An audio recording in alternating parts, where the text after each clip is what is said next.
Bom, mais uma vez, boa noite a todos, né? Bem-vindo todos vocês, quem está vindo pela primeira vez, quem está nos visitando, e aos nossos internautas em casa, né? Nosso muito obrigado por estar acompanhando conosco essa tarde maravilhosa. E hoje nós estamos recebendo a nossa companheira Horaci, vem cá, querida, que vai falar para nós Amor, Religião de Jesus.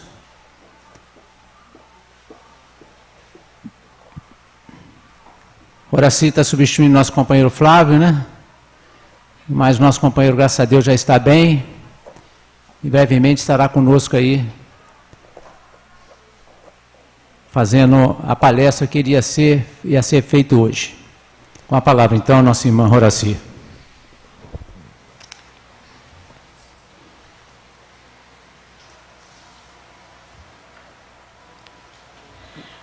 Boa noite a todos.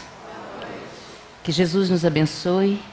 Que os espíritos amigos encarregados das tarefas, do amparo, da proteção a todos nós, possam nos envolver mais uma vez, abençoando-nos, envolvendo-nos. Vou rogar a Deus, em primeiro lugar, a Jesus, aos trabalhadores de Jesus que envolvam neste momento o nosso irmão Flávio, que aqui estou substituindo, que Jesus possa protegê-lo e logo ele estará conosco, não tenhamos dúvida disso. É só um susto que de vez em quando acontece em nossas vidas, né? Vai dar um sustozinho para a gente acordar. Que Jesus nos abençoe. Lembrando da nossa infância, como é boa a infância.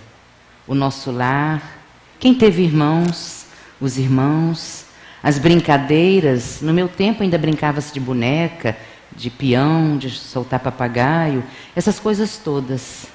Como é bom a nossa infância. Pessoas jovens como eu, assim mais ou menos 60, com certeza agora foi, lá atrás um pouquinho, não foi? Lembramos de muitas coisas boas.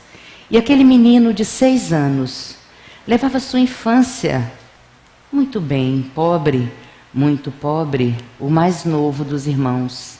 A mãe lavadeira, o pai trabalhava, como se diz, fazendo bicos, bico aqui, bicos acolá. E ele era feliz, embora a mesa não tivesse fartura. Vez por outra tinha um frango, um macarrão, mas na maioria das vezes, arroz, com farinha ou feijão. Mas ele era muito feliz. Um dia, a mãe, sem cultura, ouviu dizendo na televisão, foi assistir a televisão no domingo, depois da macarronada, na casa de um vizinho. Eu não sei se alguém aqui assistiu televisão na casa do vizinho, eu assisti. Na minha não tinha, então nós íamos para a casa do vizinho. Ótimo, sentávamos no tapete, no chão, aonde fosse, e a mãe naquele dia ouviu uma notícia, dizendo o seguinte, que as crianças que eram levadas para a FEBEM tornariam-se doutores. Médicos, advogados, professores. E ela pensou, por que não o meu filho? Ele é o mais novo. E resolve que iria levar o seu filho para aquele lugar que formava-se doutores. Para aquele lugar que era ligado, levado à educação. E logo ela disse à vizinhança que ele iria. E ele não compreendeu bem porque as pessoas no outro dia começaram a abraçar e na hora que ele saiu com a mãe começaram a dar tchau. Ele não entendeu o que aconteceu. Não é meu aniversário, por que tudo isso? E foi. Chegou naquele lugar, FEBEM, de Belo Horizonte. O primeiro impacto, ele foi separado da mãe, a mãe foi levada para uma sala e lá ela conversa com uma pessoa que ele não conseguiu ouvir porque ele estava do lado de fora. Tinha um vidro na frente. A mãe passa por ele, dá um beijo e ele vai atrás da mãe. Nisso que ele vai, a porta fecha. Uma porta imensa. Uma criança de 6 anos, qualquer porta que se fecha ali na frente é assustador. E ele ficou assustado. E atrás daquela porta, a mãe dele foi embora. E ele gritava pela mãe. 6 anos. Gritava pela mãe e a mãe não voltou. Aparece perto dele um homem fardado, com um cacetete nas mãos. dizendo que ia educá-lo. Logo depois ele ficou sabendo, segundo o relato, o filme que nós assistimos, aquele homem não tinha mais condições de ficar na rua. Era um policial, então ele foi escolhido para educar aqueles meninos.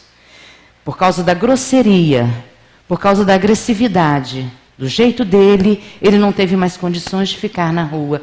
Veio educar as crianças de 6 anos. E ali aquele menino ficou, chamando pela mãe, chamou, até que desistiu, não chamou mais pela mãe. A mãe vinha uma vez no mês, de 2 em 2 meses, visitá-lo, ele não falava com a mãe, o seu coração ficou ressentido. E ele teve que aprender algumas coisas diferentes, que embora no lar dele fosse um lar muito pobre, a mãe lavadeira, ele despediu-se dos lençóis brancos no varal, e ele teve que aprender a falar palavrões. Ele teve que aprender a agredir as outras pessoas. Ele teve que aprender a apanhar do cacetete. Dos 6 aos 13 anos, ele fugiu deste lugar. Ele fugiu desse lugar 132 vezes. Nesse período, dos 13 anos aos 16 anos, ele que foi para ser doutor, ele não aprendeu a ler. Porque ali era importante agredir, ali era importante falar palavrões, ali era importante sobreviver. E ele aprendeu. Ele começou a usar maconha, todo tipo de drogas, cocaína, fugia e voltava, fugia e voltava. Até que um dia ele resolveu que ele iria fazer parte de um bando, daqueles meninos mais velhos, em que os meninos tinham de 13 até mais de 16 anos, e ele foi violentado por esses meninos, porque era o castigo, ou o prêmio, ou a tarefa para entrar naquele bando, servir de menina para aqueles meninos.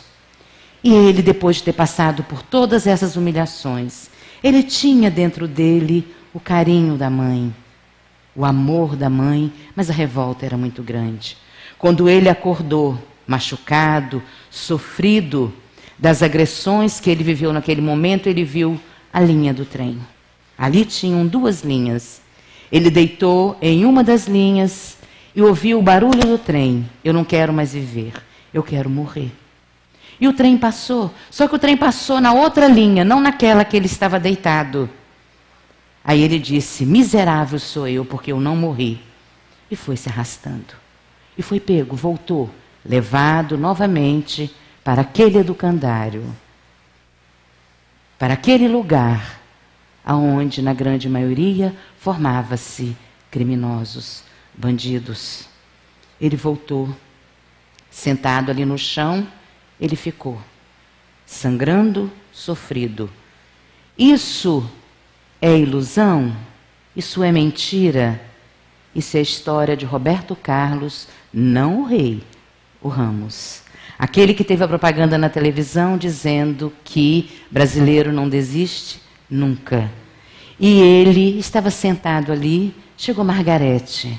Margarete é uma pedagoga francesa que veio para o Brasil desenvolver a sua tese, que o tema era os meninos de rua no Brasil.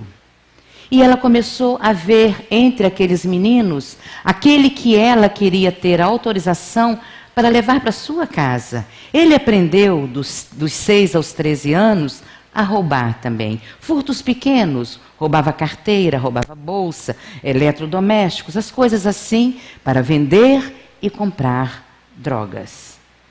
E ela viu aquele menino sentado ali. Ela virou para a pessoa que a atendeu e disse, eu quero ele. Mas como? Ele não pode. Por que que ele não pode? Porque ele é um caso irrecuperável. Aí ela pensou, é ele que eu quero.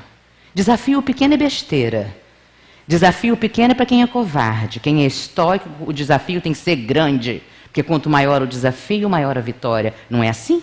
Quanto maior o desafio, maior a vitória. E ela disse, eu quero ele. Um caso irrecuperável. E foi conversar com ele. Ela sentada, ela em pé à sua frente, e ele sentado no chão. E ele começou a olhar. E ela falando com ele, qual é o seu nome? Ele não respondeu. E ele pensando, olhando para os sapatos dela, e pensando, olhando para a bolsa dela deve ter dinheiro, esse sapato não é de pobre, eu vou roubar a sua bolsa. E aí resolveu falar o nome, eu me chamo Roberto, Roberto Carlos. E ela, com a sua língua misturada, Roberto, olhe para mim, Roberto. Ele disse, ela além de tudo é maluca, porque não sabe falar direito, está me chamando de Roberto. Eu não sou Roberto, não sou cobertor, sou Roberto. E começaram a conversar. E ela resolveu que iria levá-lo para sua casa. E ele disse, eu vou roubar a sua bolsa, ela deve ter videocassete, naquele tempo ainda era a época do videocassete, ela deve ter televisão, deve ter rádio, eu vou roubar tudo, depois eu vou embora. E foi com ela. Chegando na casa dela, ela começou a conversar com ele. Lá naquele local que era dedicado a formar doutores, a dar educação intelectual, não conversavam com ninguém. E ela começou a conversar com ele. Me fale da sua vida, da sua infância. E ele falava com ela, e ela, mon amour, je t'aime. Até que ele começou a falar, mon amour, je t'aime para ela, e ela para ele falou, tudo bem, tá cá, tá lá. Ela na gíria dele e ele na palavra dela. E eles foram entendendo-se. Ela começou a ensinar português, começou a ensinar francês para ele. Olha que chique, ele aprendeu o francês antes do português. Começou a aprender o francês. E ali ele ficou com ela, decidiu que não iria mais roubar os eletrodomésticos, iria roubar a bolsa, somente a bolsa. E ficou pensando na bolsa. Olhava para a bolsa, vou roubar. E ela vinha, até que um dia ela veio com um frango assado e botou em cima da mesa. Aí ele decidiu, não roubo mais nem a bolsa, porque o frango assado vale mais do que a bolsa. E ficou, até que ele ouviu um dia, ela conversando no telefone, e ela dizia, sim, eu tenho que ir embora. E alguém dizia, mas você não pode levar o Roberto. E ele ouviu na extensão que ela não poderia levá-lo. E ele ficou atormentado, ele ficou, como que ele ia fazer? Ele ia voltar para aquele inferno, ele não queria voltar. E ela saiu, ele sabia que ela tinha ido lá na FEBEM. Quando ela retornou, ele tinha fechado todas as portas, fechou tudo e alagou a casa dela. Ele queria se vingar. E ela chegou procurando, assustada, a casa toda alagada, pensou logo, ele morreu afogado. Ele morreu afogado, vai atrás, Roberto. Aí ele não respondeu, estava lá sentado no banheiro, todo alagado. Ela bateu a porta, bateu, aí ele abriu. Você vai me mandar embora? Você fez isso por isso, Roberto? Je t'aime, meu amor. Eu não vou te mandar embora. Você vai comigo. Eu amo você. Aquilo foi o suficiente. Eles se abraçaram. E aquele caso irrecuperável foi para a França com ela. Foi para a França, ela lutou até que conseguiu levá-lo para a França. Lá ele aprendeu português, ele aprendeu francês, se formou em pedagogo também. Ela terminou a tese dela. Quando ele completou 20 anos, ela desencarnou. Mas antes, ela escreveu uma carta para a mãe dele, deu tudo o que ela tinha para ele e ele voltou para o Brasil. Foi lá em Belo Horizonte, junto com a sua mãe, comprou uma casa para sua mãe e hoje ele tem uma instituição em que tem mais de 10 crianças, casos irrecuperáveis, que ele leva para essa casa para socorrer, para ajudá-lo. Hoje ele faz palestras, ele é considerado o maior contador de histórias do mundo. Recebeu medalhas nos Estados Unidos, na Inglaterra, na França, um caso irrecuperável. E hoje ele faz palestras na Petrobras, na CESITA, nas instituições, nos colégios, nas secretarias de educação, no Ministério de Educação. E ele hoje cuida de crianças irrecuperáveis. Qual é a religião de Jesus? Jesus construiu um templo de madeira? Jesus construiu um templo de tijolo? Isso é necessário para todos nós. Mas a religião de Jesus é o amor. Amélia Rodrigues, numa psicografia de Divaldo Pereira Franco, do dia 15 de agosto de 2012, Helena passou para mim aqui quarta-feira, que veio realmente completar aquilo que pensávamos, que diz o seguinte, foi psicografado dia 15 de agosto, agora de 2012. As mãos que socorrem os que sofrem e os que encontram em necessidades transformam-se em asas que voam em direção do futuro, tornando o mundo melhor. São mais santas do que aquelas que apenas abençoam em gestos. As mãos que socorrem. Eu não sei se alguém aqui teve ou tem a oportunidade de pegar uma criança e transformar aquela criança que não nasceu do seu ventre, aquela criança que não tem a sua consanguinidade, que tem uma família muito perdida de 8 irmãos completamente voltados para coisas diferentes, coisas equivocadas, e transformar essa criança de 8 anos num homem lindo, num homem honesto, né, Ana Lúcia? Num homem digno. Vocês não podem imaginar o bem que isso nos faz. E ela continua, Amélia Rodrigues. As vozes que modulam palavras de bondade para com as crianças. Palavras de bondade para com as crianças. O que Margarete fez? Eu te amo. Ele até aprendeu que não é só eu te amo. Je t'aime. Amo você, mon amour. Isso transformou. São mais abençoadas, olha o que ela nos diz, as vozes que modulam palavras de bondade para com as crianças. Olha as evangelizadoras aqui presentes. Vai retornar quando? A evangelização? Dia 23. Olha, dia 23, retorna. Nós vacinamos os nossos filhos, abre-se. Nós vacinamos os nossos filhos contra várias doenças. Agora nós temos que vacinar os nossos filhos contra muita coisa errada aqui na evangelização. Com certeza vai nos ajudar. Com certeza. Trazer os nossos filhos para a evangelização, amanhã, quando eles baterem as asas para voar, nós vamos ficar tranquilos. Aproveitem a oportunidade. E ela continua. As vozes, as evangelizadoras, os pais, as mães, que modulam palavras de bondade para com as crianças, são mais abençoadas do que aquelas que somente louvam a Deus. Passam o dia louvando a Deus. Passam o dia lendo a Bíblia, o Evangelho, de um lado no outro. Passam o dia preparando palestra para vir falar aqui na frente. Entendeu? Mas ela nos diz aqui as palavras que nós temos que levar para as crianças. O que você quer, como nos diz aquela criança que estava pela rua, bateu na porta de uma senhora e pediu a ela, tem pão? Tem pão duro? Aí ela estava molhando as plantas, ela desligou, primeiro passo, fechou a torneira, olha a economia da água, fechou a torneira e conversou com ele. Aonde você mora? Quem é seu pai? Quem é sua mãe? Você estuda? O que você está fazendo? E ela conversando, sentou-se com ele, conversando, depois da conversa, ela vira para ele e diz, eu vou lá dentro buscar um pão macio para você, não um pão duro. Aí ele vira para ela e diz, não precisa mais do pão, a senhora conversou comigo.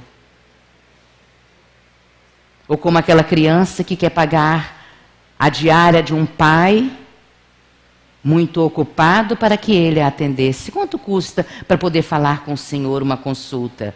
Ah, meu filho, é tanto. Pegou o dinheirinho, pagou, agora eu quero conversar com meu pai. Ou então aquele que diz, como nos diz Cury no livro A Maior Educadora de Todos os Tempos, Maria, a maior educadora, que Cury nos conta a história de um rapaz, um adolescente dos seus 16 anos, e que o pai desencarna, e ele vai ao enterro do pai, e as pessoas chegam para ele e dizem, ah, mas seu pai era tão bom. O seu pai parava conosco e conversava. O seu pai era atencioso, ele nos visitava, ele levava presentes. No dia dos aniversários dos funcionários, ele ia até a casa. Aí ele parou e pensou, falou assim, é do meu pai que vocês estão falando? Lá fora tudo bom, dentro de casa, cadê a palavra de carinho? Continua Amélia Rodrigues.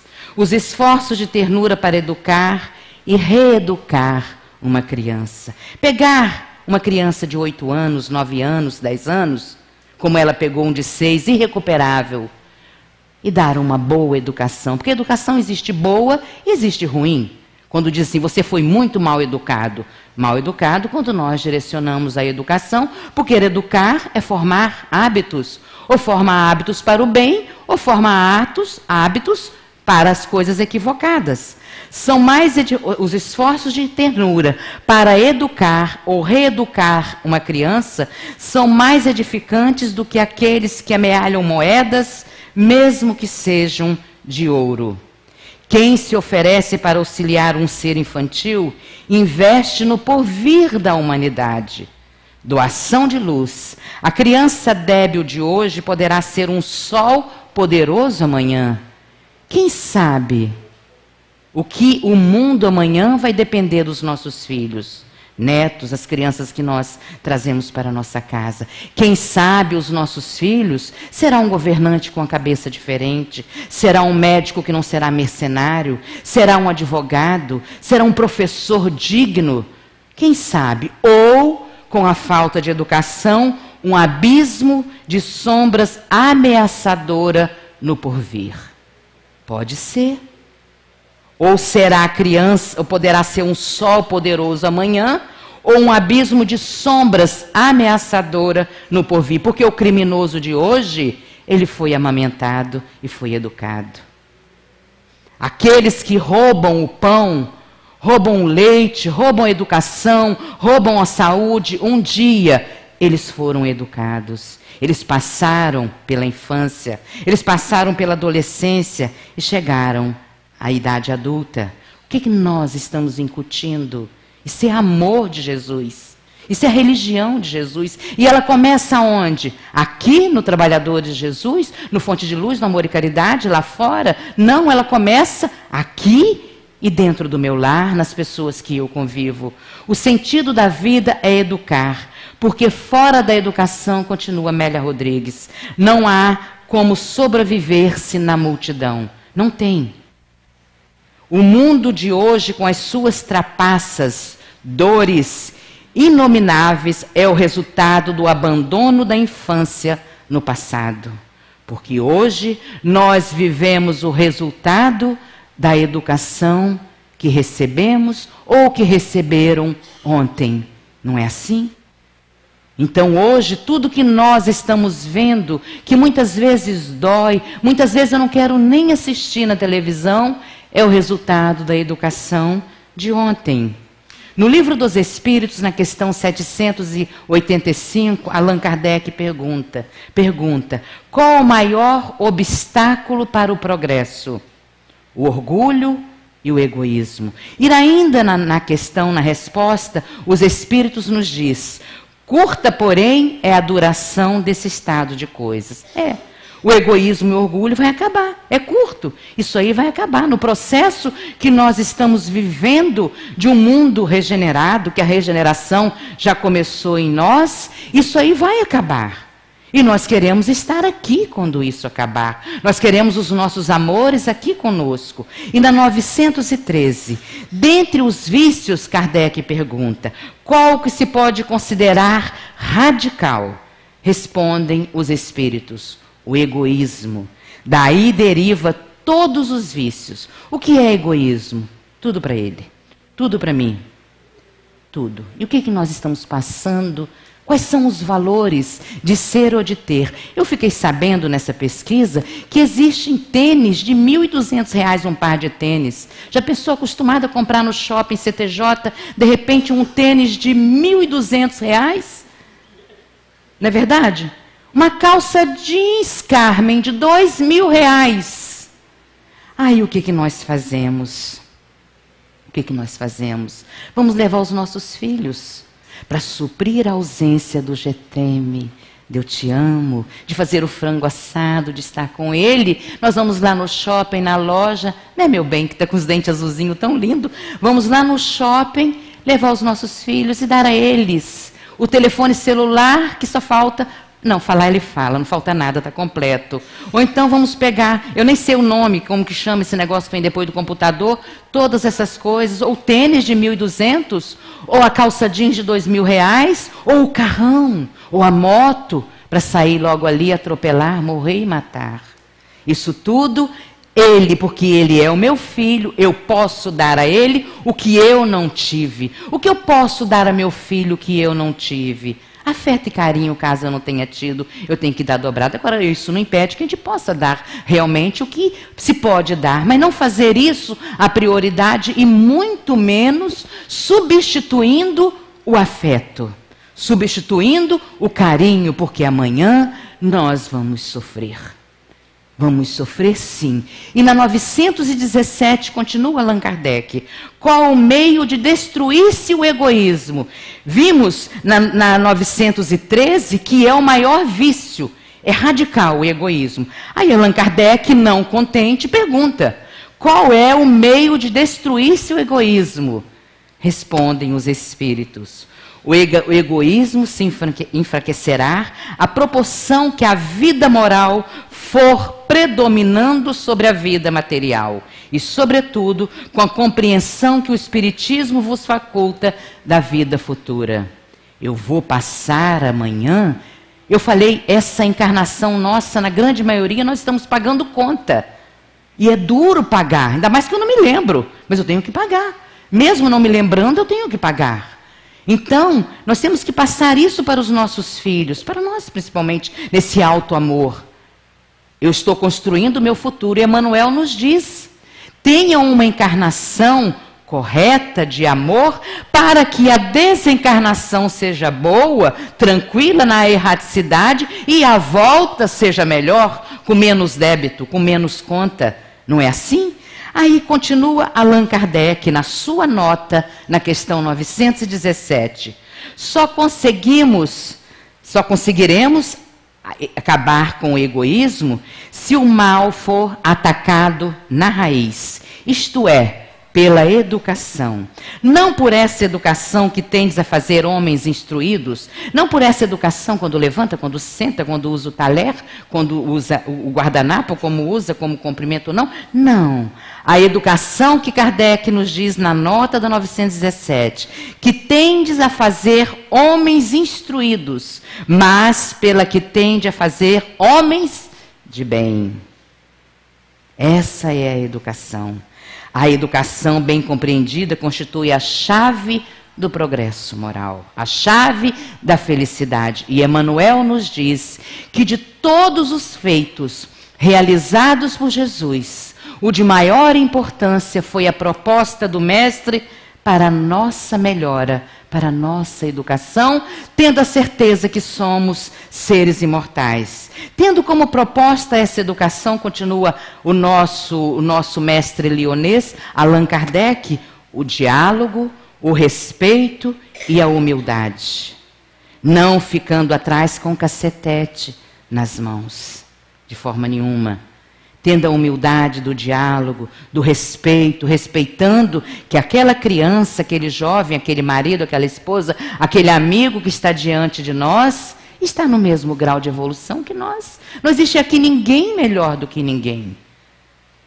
Estamos todos temporariamente domiciliados num planeta de provas e expiações, porque respiramos ainda nos nossos débitos as provas e as expiações. Dizendo...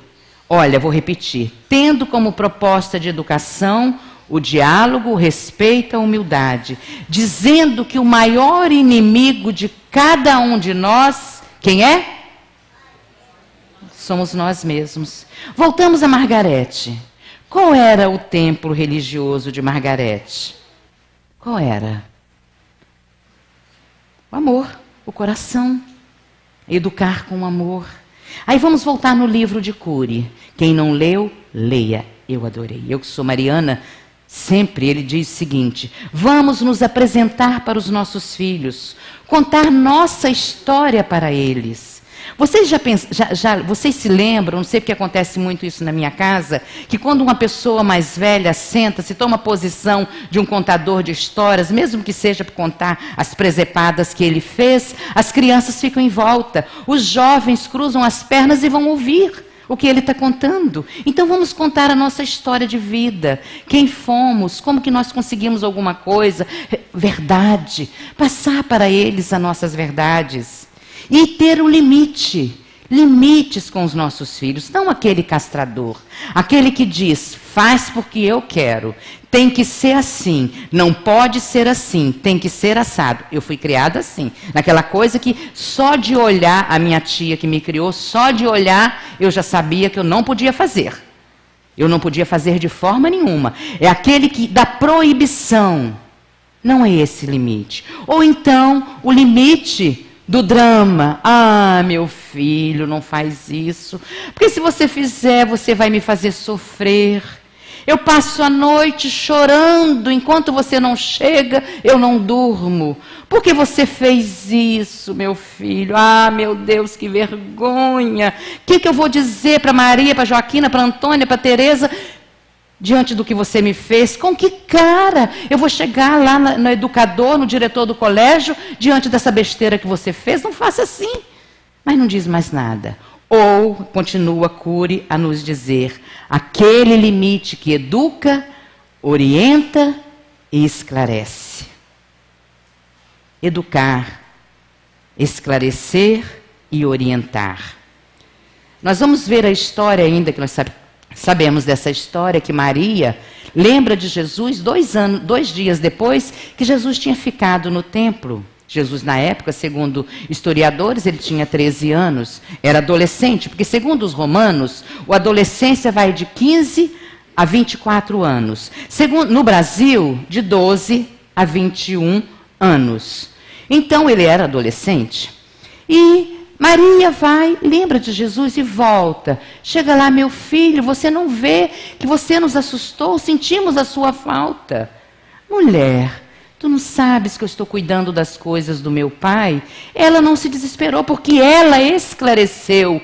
Agora vamos imaginar a responsabilidade de Maria educar um espírito pronto como Jesus. Mas ela achou, ela disse a ele, ela falava com ele. E ninguém está totalmente pronto, tanto é que Jesus foi para a carpintaria aprender. Aprender na carpintaria junto com o meigo e carinhoso e amoroso José. Foi aprender.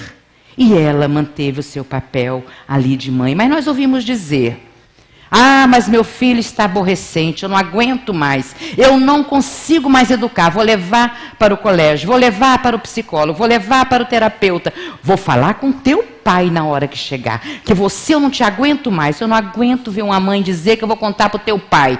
A mãe tem que resolver a situação, porque ele vai contar para o pai. Ela tem que resolver a situação junto. Aí nós vamos ver Allan Kardec na questão 385, que ele pergunta, que é o que motiva a mudança que se opera no caráter do indivíduo em certa idade, especialmente na adolescência. É que o espírito se modifica? Pergunta Allan Kardec. O espírito se modifica? Respondem os espíritos, é que o espírito retoma a natureza que lhe é própria e que se mostra qual era. Se nós não pegamos lá no começo, como nos diz Lidiane no livro Educando à Luz do Espiritismo, se nós não pegamos lá no começo e começamos a cortar, trazendo na evangelização, cortando as arestas, vendo o orgulho do meu, eu, de sapatear, bater. Para, menino, vou te bater. Para, menino, vou te bater. E não faz nada. Dá vontade de bater na mãe, né? Dá uma surra nela. Aí ela fica ali fazendo aquele escândalo. Mas não é por aí. Se a gente não aprende lá no começo, e quando chega a adolescência, muitas vezes, olha, já está mais difícil. Aí vem a droga a chamar, vem a prostituição a chamar, vem as confusões a chamar, não quer mais estudar, não quer mais ir à evangelização, porque o espírito começa a retomar aquilo que realmente nós trazemos. Somos todos nós repetentes na evolução, ninguém aqui é mestrado nem pós-doutorado em evolução, estamos todos no mesmo grau, Segundo pesquisa em Washington é considerado, eu nem sabia disso, a capital do consumismo. Em lugar nenhum do mundo consome-se como lá, em Washington. E lá, segundo pesquisas, diz que em cada minuto, de 1 a 3 jovens de 13 a 14 anos tentam o suicídio. E em 45 minutos, pelo menos um desses de 1 a 3 que tentaram, morrem. Na capital do consumismo, na capital do ter, na capital de ter tudo, os jovens fazem o quê? Suicidam-se. Não tem nada mais triste. Eu tive a oportunidade em Minas, quando eu morei lá, um colega do meu filho, na época Bruno tinha 14 anos, ele tinha mais ou menos essa idade, ele se suicidou-se. Isso é muito difícil, isso acontece demais. Lá na capital do consumismo. Então nós temos que observar que ter as coisas facilmente não educa de forma nenhuma. Não educa, não ensina.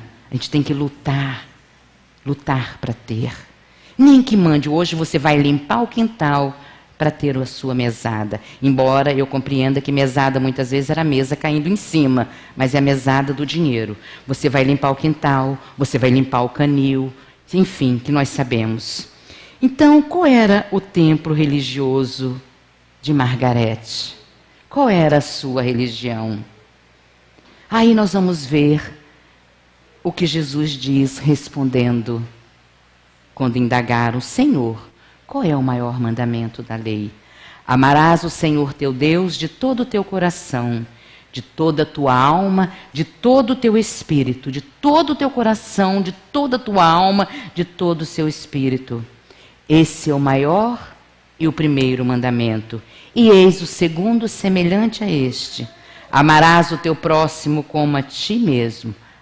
Toda a lei e os profetas estão encerrados nesses 2 mandamentos. Amor.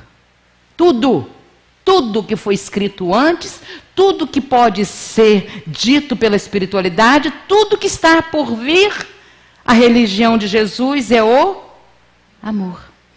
E vamos ver Emmanuel, que nos diz no seu livro Caminho, Verdade e Vida: incontestavelmente, muitos séculos antes da vinda do Cristo, já era ensinado no mundo a regra libertadora do amor, trazida por embaixadores de sua sabedoria e de sua misericórdia, muito antes dele chegar. Caminho, verdade e vida. Diziam os gregos: não façais ao próximo o que não desejais que te façam. Afirmavam os persas, continua Emmanuel: fazeis como quereis que vos faça.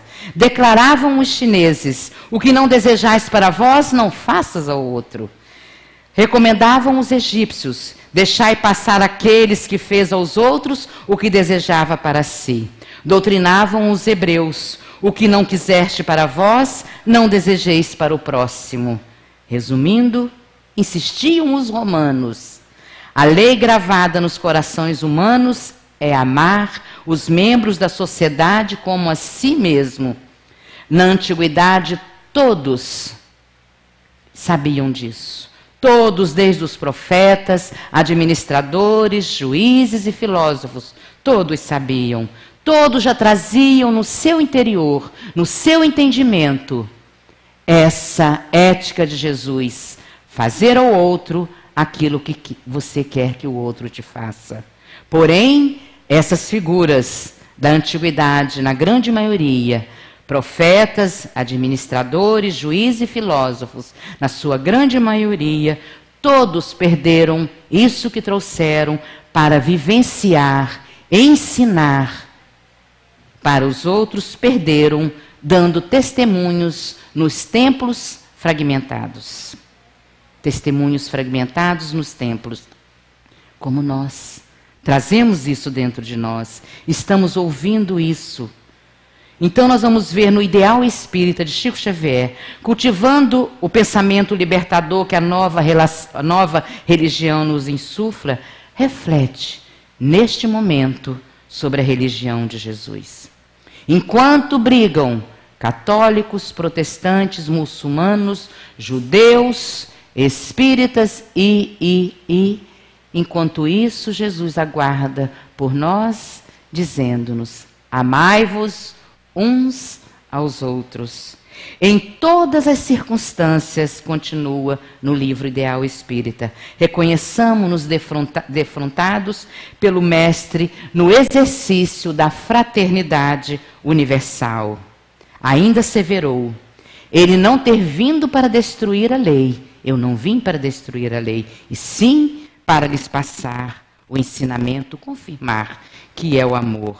Ele não levantou nenhum santuário de pedra. Tanto é, como nos diz Amélia Rodrigues, quando ele não gostava de dormir em Jerusalém, justamente pelos atritos, pelas confusões. Quando caía a noite, Jesus saía, ou ia para a casa de um amigo, ou deitava-se lá fora, na grama, tendo a pedra como travesseiro, mas não dormia em Jerusalém. Fugindo de tudo isso. Não fomentou discussões teológicas, não. De forma nenhuma. Não instituiu pagamentos para serviços religiosos. Comprar pedacinho de terra no céu não é de Jesus. Não criou amuletos nem talismãs. Não consagrou paramentos e nem traçou ritual nenhum. Explicou a verdade, tanto aos rabinos quanto aos pecadores.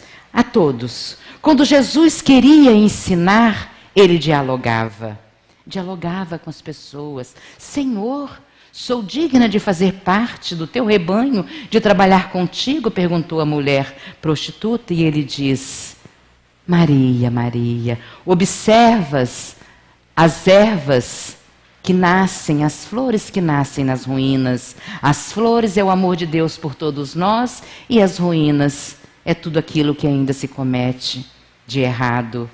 Maria, o amor cobre multidões de pecados. Vira para outra adúltera: aonde estão seus acusadores? Foram embora, se te não condenam, nem eu. Fala com a mulher, a samaritana, diz: desce, hoje irei comer na sua casa, diz a Zaqueu. Convida o cobrador de impostos para estar com ele. Então ele dialogava. Quando ele queria ensinar, ele dialogava. E quando ele queria deixar para todos nós o entendimento da parte moral, das questões morais, que a questão moral ela vai atingindo a todos nós de acordo com o nosso processo evolutivo. Então ele nos deixou as parábolas. Porque cada um de nós, ele disse, terão olhos de ver e ouvidos de ouvir e não compreenderão. À medida que nós vamos evoluindo nessa certeza, entendendo essa certeza que nos disse Allan Kardec na questão 917, da vida imortal, da imortalidade da alma, que realmente somos imortais, responsáveis pelos nossos erros, acertos ou não. Então, à medida que nós vamos entendendo, como nos diz o capítulo Sede Perfeitos do Evangelho segundo o Espiritismo, que o homem de bem é aquele que vai sobrepondo as coisas da alma, do espírito, e diminuindo as coisas da matéria. Então, ele deixou o entendimento da parte moral nas parábolas. E a doutrina dos espíritos vem justamente trazer o entendimento para todos nós dessa parte moral de Jesus que está no Evangelho segundo o Espiritismo. Então nós não podemos dizer de forma nenhuma que a moral, que o ensinamento, que o entendimento dos Espíritos que nos trouxeram os esclarecimentos do Evangelho segundo o Espiritismo está aqui. Não está aqui. Foram Espíritos de escola que vieram nos esclarecer e aqui está a parte moral do Cristo para nos tornarmos melhores. Para amanhã não chorarmos lágrimas de sangue. Então Jesus perguntava usando sempre a caridade e a nossa razão. Ele nos colocava para pensar, refletir, ponderar e analisar antes de crer. Pensar. Nós não podemos aceitar tudo como vaquinhas de presépio. Pensar, refletir, ponderar, aí sim, analisar para crer. Pregou o amor, socorreu mulheres infelizes e crianças abandonadas, leu nas sinagogas, curou cegos, restaurou doentes, ergueu paralíticos, recuperou obsidiados e sofredores, doutrinando espíritos perturbados e sofredores. Essa é a religião de Jesus. Socorreu mulheres infelizes e crianças abandonadas. Leu nas sinagogas, foi lá nos doutores, curou cegos, restaurou a doença, a saúde aos doentes, ergueu paralíticos, recuperou obsidiados e sofredores, doutrinando, amando quem fazia sofrer e quem obsidiava. Quem é que fazia sofrer e obsidiava? Os espíritos ainda sofredores. E ele auxiliava: sai deste homem, sai do corpo deste homem. Era só o que ele dizia. E o espírito não perguntava por quê, nem para quê, nem para onde eu vou. Saía. Saía. Porque a moral do Cristo, só de dizer sai, liberta, saía. E essa ascendência moral que nós deveríamos ter para com os nossos filhos. Não é dizer faz o que eu falo, mas não faz o que eu faço. Nós temos que fazer. Quando Jesus disse, ninguém vem ao Pai a não ser por mim, é diferente dele ter dito, ninguém vai. Ninguém vem. Quando ele disse vem, ele colocou-se junto do Pai. Vem, eu estou aqui com o Pai. Como que eu quero que meu filho tenha um comportamento digno de amor se eu não o tenho? Como eu quero que meu filho não se embriague se eu me embriago? Como que eu quero que meu filho não fale palavrões se eu falo palavrões? Como que eu quero que meu filho venha para a evangelização se eu não estou me evangelizando? Ninguém vem ao Pai a não ser por mim, por tudo aquilo que ele nos ensinou. Continua, encorajou os tristes, banqueteou-se com as pessoas apontada de escárnio social. Desce, que hoje irei dormir na tua casa. Então, meus irmãos, meus queridos amigos, para encerrar, nós vamos no Evangelho segundo o Espiritismo, capítulo 11, intitulada Amar ao Próximo como a Ti Mesmo, um trecho da mensagem de Lázaro. O amor resume inteiramente a doutrina de Jesus, porque é o sentimento por excelência. Feliz aquele que, indo além da sua humanidade, o sangue é quente. Quando eu vejo, eu já falei, eu já fiz, eu tenho jeito assim, isso é coisa de família. Meu pai era assim, minha mãe era assim. E quem é órfão, não conheceu nem pai nem mãe, puxou de onde, de quem? Entendeu? Então eu sou assim porque minha família é toda assim. Então ele continua, feliz aquele que, indo além da sua humanidade, ama com um amor generoso os seus irmãos em sofrimento. Feliz aquele que ama. Feliz aquele, continua Lázaro, que ama porque não conhece nem a angústia da alma, nem a do corpo.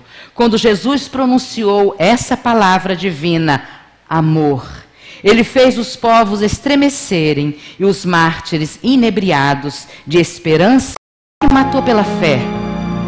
Ele dizia, ainda que eu falasse as línguas dos homens, a língua dos anjos, se não tivesse amor, seria como um bronze que retine e um sino barulhento.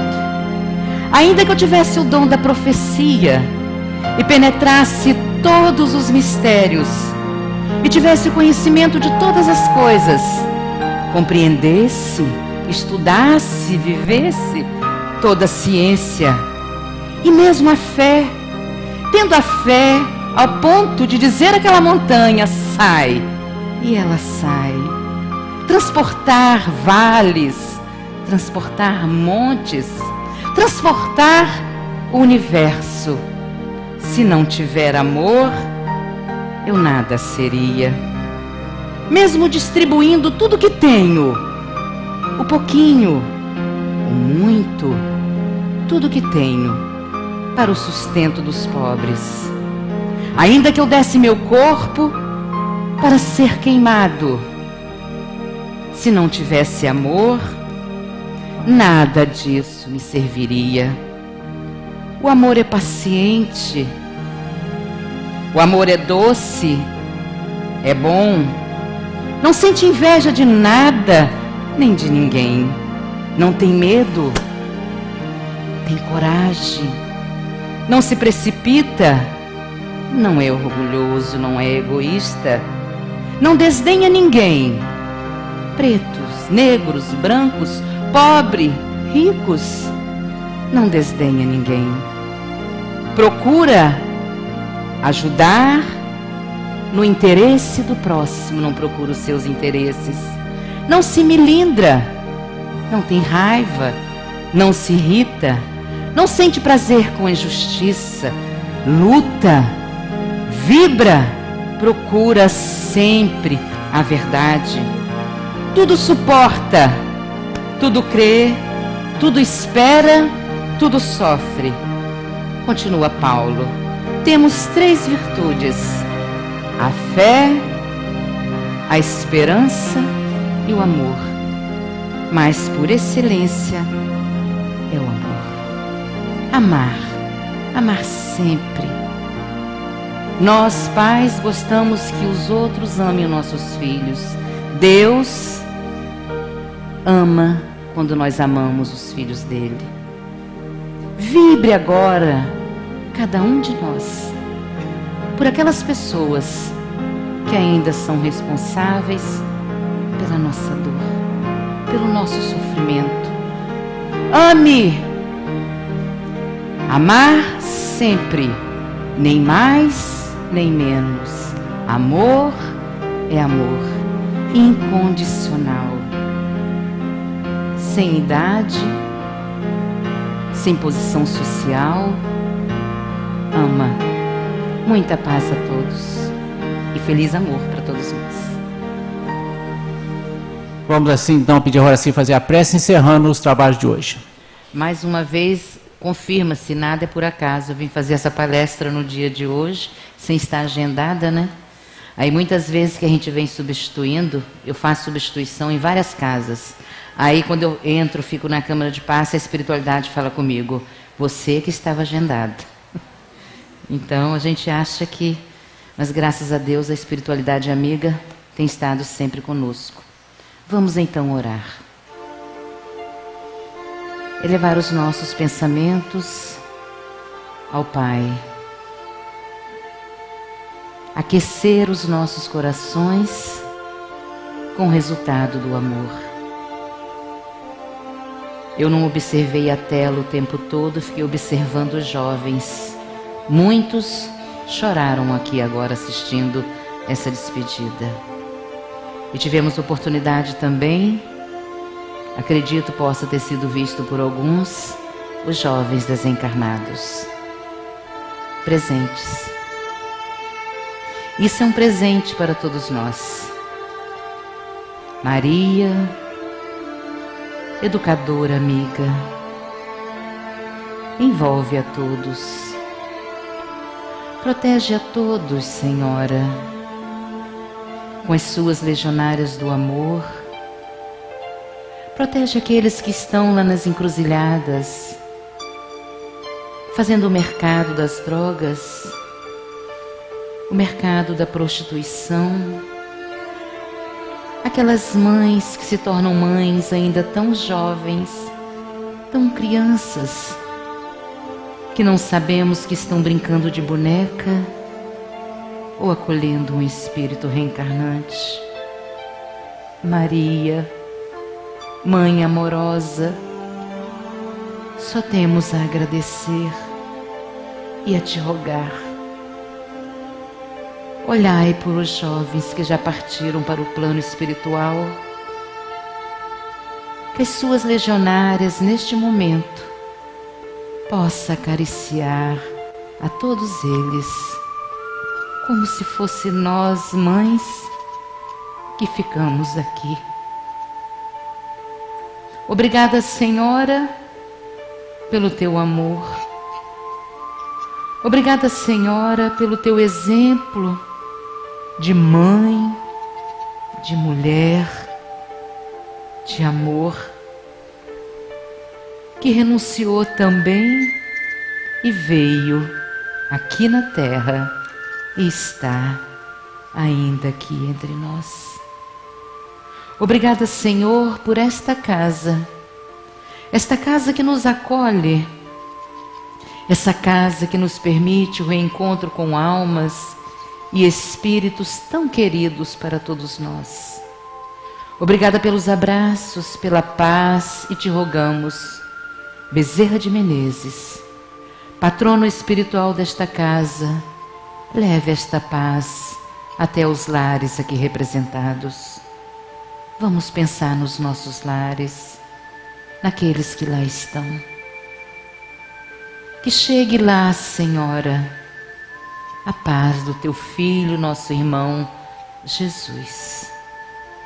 Obrigada pelo amor que nos fortalece, pela resignação que nos impulsiona a crescer sem cair, pela coragem de enfrentar cada dia com a força e com amor, tendo sempre a certeza que o amanhã há de ser muito melhor.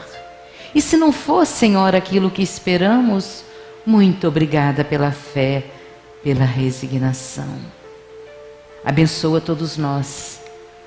Abençoa, Senhor, o passe que será aplicado na segunda parte das nossas tarefas. Abençoa os dirigentes dos dois planos desta casa tão querida para todos nós. E de nossa parte, em nome de Deus, Criador da vida, em nome de Jesus, em nome de Bezerra de Menezes e dos trabalhadores espirituais aqui que tomam conta de todos nós e cuidam desta casa, possamos dar por encerrado a primeira parte, com os nossos corações agradecidos pela hora aqui vivida. Muita paz a todos.